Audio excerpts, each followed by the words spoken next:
বহুদিন আগের কথা, এক গ্রামে তেঁতুল ভূত নামের ভূত ছিল।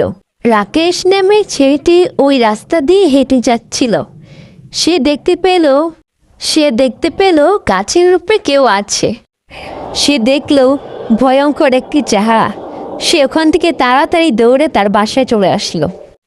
ওই গ্রামেই থাকতো শিমু আর তার পুরো পরিবার থাকতো। একদিন শিমু তার বাসায় আসার সময় সে ওই রাস্তা দিয়ে আসছিল।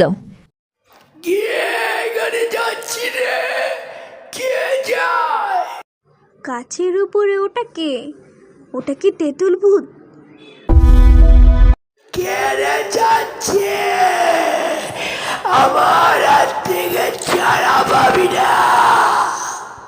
তারপর তেঁতুল ভূত শিমুর রূপ নিল। এরপর শিমুর বাসায় গেল। শিমু, কোথায় গিয়েছিলে? বাহিরে গিয়েছিলাম। কই শিমু, যাও রান্নাটা বসিয়ে আসো। মা, আমি সব রান্না করে ফেলেছি। মা, যাও খাবারটা বাড়ো, আর গাছ থেকে কয়টা নেবু পেরে আনো।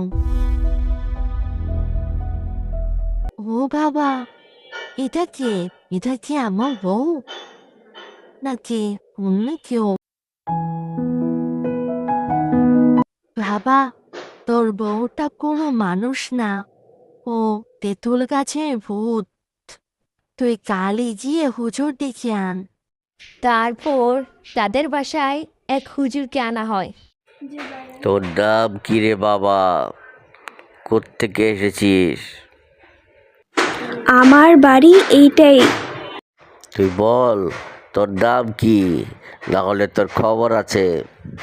না না, আমি বলছি আমার নাম কি। আমি তেঁতুল গাছের ভূত। ওই মেয়েটাকে তুই ফিরিয়ে এনে দে, না হলে তোর খবর আছে। আমি আনছি, আমি এনে দিচ্ছি, আর তুই এই গ্রাম ছেড়ে চলে যাবি। তারপর তেঁতুল ভূত ওই গ্রাম ছেড়ে চলে যায়। তারপর তারা সুখে শান্তিতে থাকতে শুরু করে।